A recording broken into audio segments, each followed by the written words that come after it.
You keep fixing people who never fix themselves. It's like you're drawn to the ones who are hurting, the ones who are lost, distant, or emotionally unavailable. You see their potential, not their patterns. You hold their pain so gently, even when they drop yours without noticing. And every time you try to walk away, something pulls you back. Not their love, not their effort, but the quiet belief that maybe you can heal what broke them. But there's a truth empaths rarely admit. The people you're drawn to are often reflections of a wound you've learned to ignore. You don't just attract broken people, you feel responsible for them. You feel guilty when you step back. You feel selfish when you choose yourself. And somewhere deep inside, you've confused being needed with being loved.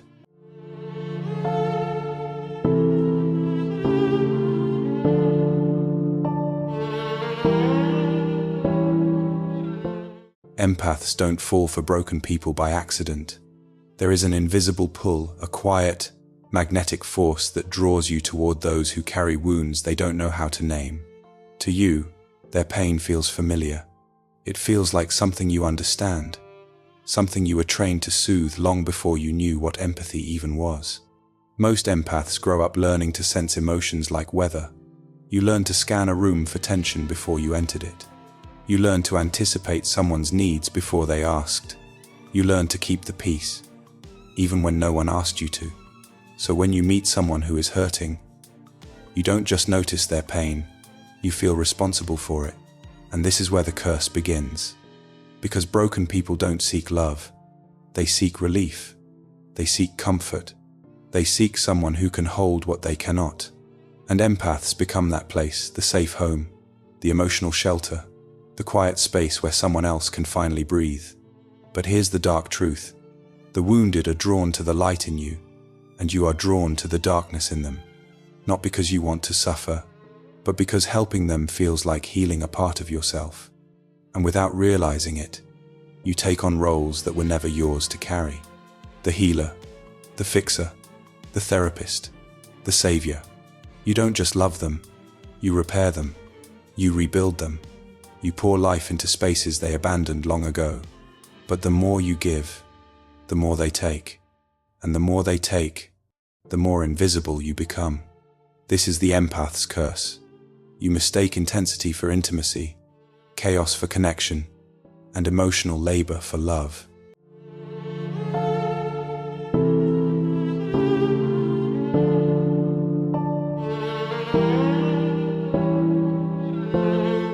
You don't attract broken people because you're weak. You attract them because you're familiar. Somewhere in your past, love and pain got braided together, and now your nervous system calls it home. Maybe you grew up being the one who held everything together. Maybe emotional chaos taught you to become hyper-attuned. Maybe you learned that your value came from fixing, soothing, saving. So now, without realizing it, you gravitate toward people who feel like the same puzzle you've been solving your whole life. People who are unavailable, people who are inconsistent, people who mistake your empathy for a resource they're entitled to. And here's the brutal truth. Empaths don't just feel deeply, they detect unmet needs. They sense emotional wounds the way others sense tone or facial cues. And that sensitivity becomes a magnet for the wounded. Not because you want to suffer, but because you were taught that love is something you earn, not something you receive freely. So when someone shows up with cracks, you don't run. You lean in. You pour into them. You light yourself on fire just to give them warmth. But here's where the psychology flips. People who cannot hold their own pain cannot hold yours either. Emotionally unavailable people are drawn to empaths because you provide what they lack. Stability, depth, softness, direction. And you stay because chaos feels familiar, because fixing feels safer than being seen, because loving them distracts you from the wounds you've ignored in yourself. This is the cycle. You meet someone's emptiness with your empathy, hoping that if you love them hard enough, finally, someone will stay. But patterns don't break from loving others more. They break from loving yourself enough to stop bleeding for people who won't even bandage their own wounds. The psychology is simple, But the healing is not. You aren't cursed with empathy. You're cursed with a history that taught you to use empathy as armor. And the moment you understand that, the moment you stop confusing connection with rescue, everything changes. You stop being drawn to people who drain you. You stop auditioning for love. You stop mistaking intensity for intimacy. You finally see the truth. Empathy was never the problem. The environments that taught you to weaponize it were.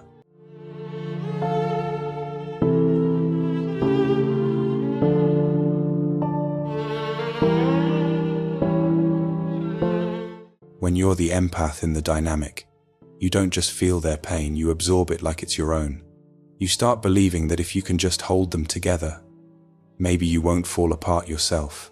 But over time, something quiet and heavy begins to happen inside you. You stop checking in with your own emotions because you're too busy managing theirs. You stop asking for anything because you've learned that your needs always feel inconvenient.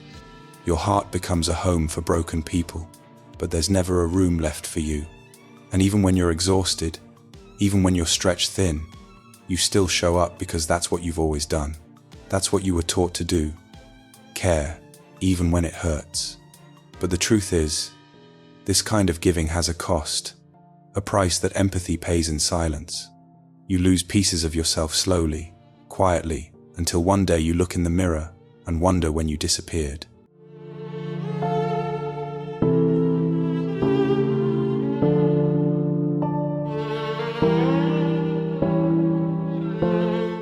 The truth is, you can care deeply for someone without sacrificing yourself in the process.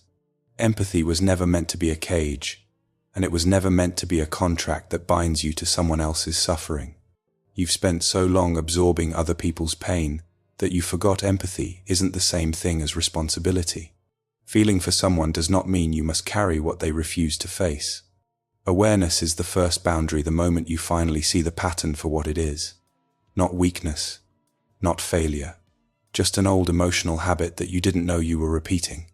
And once you see it, something inside you softens. You stop mistaking self-abandonment for love. You stop confusing guilt with compassion. You start realizing that your empathy was never the problem, it was the way you kept giving it to people who only knew how to take. Healing doesn't demand that you stop caring. It simply invites you to care differently.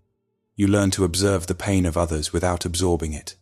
You learn that stepping back isn't cruelty, it's sanity. That saying no is not a betrayal, it's protection. That keeping your peace is not selfish, it's survival. Because your empathy has value. Your presence has weight. Your heart is not a charity for the emotionally unavailable. And when you finally stop trying to fix people who refuse to fix themselves, you begin to reclaim the parts of you that were lost in the saving. Slowly, quietly, you return to yourself. Not colder, not harder, just clearer. Empathy with boundaries. Love without self-destruction. Connection without losing your own reflection. That is how you heal. Not by saving others, but by choosing, finally, to save yourself.